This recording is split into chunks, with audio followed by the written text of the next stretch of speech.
নমস্কার বন্ধুরা, সবাইকে স্বাগত। আজকে আমি পুষ্টিকর সবজি রেসিপি শেয়ার করব।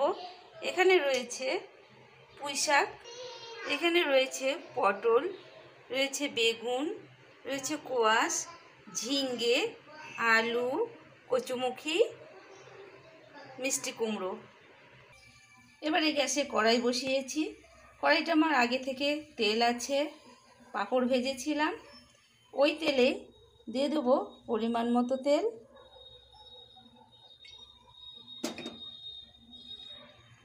তেলটা আমার গরম হয়ে গেছে।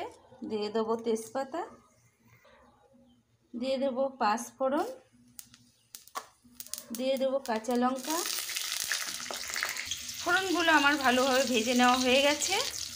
এবারে দিয়ে দেবো পটলগুলোকে আমি ভালোভাবে একটু ভেজে নেব। পটলগুলোতে সামান্য পরিমাণ লবণ দেব,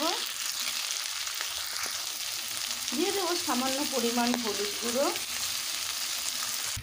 পটলগুলোকে আমি ভালোভাবে ভেজে নিয়েছি। এবারে দিয়ে দেব আলু। সবজিগুলোকে আমি কেটে ভালোভাবে ধুয়ে রেখেছি। এবারে দিয়ে দেবো ঝিঙ্গে,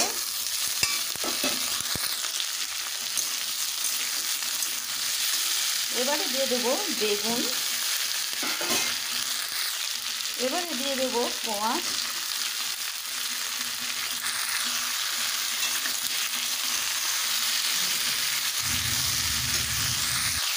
এবারে দিয়ে দেবো মিষ্টি কুমড়ো,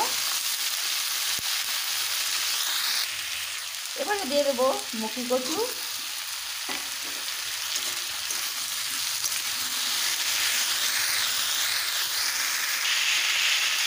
সব সবজিগুলোকে এভাবে নেড়ে চেড়ে এবারে দিয়ে দেবো পুঁই শাক,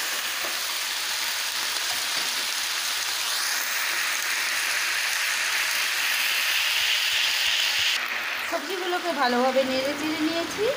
এবারে দিয়ে দেবো স্বাদ মতো লবণ,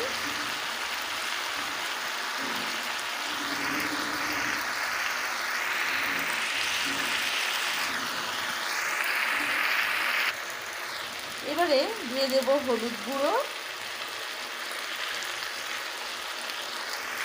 এবারে আমি 5-7 মিনিটের জন্য ঢেকে দেবো সেদ্ধ করে নেওয়ার জন্য। 5-7 মিনিট পর ফিরে এলাম। এবারে ঢাকাটা খুলে নেব।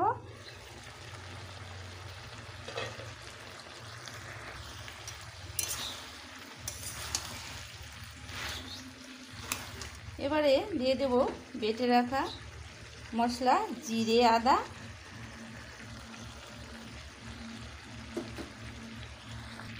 টেস্টটাকে ব্যালেন্স করার জন্য দিয়ে দেব সামান্য পরিমাণ চিনি। এবারে দিয়ে দেব কয়েকটা চেরা কাঁচা লঙ্কা। এভাবে সবজি রান্না করে খেয়ে দেখবেন, দারুণ টেস্ট হয়।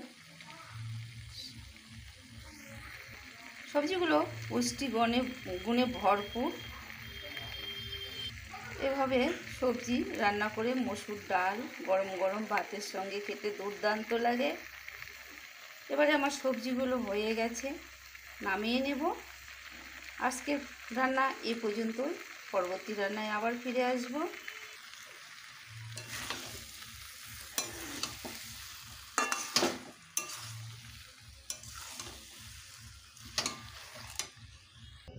এবারে পুষ্টিকর সবজি আমার রেডি, নামিয়ে নিয়েছি। টাটা।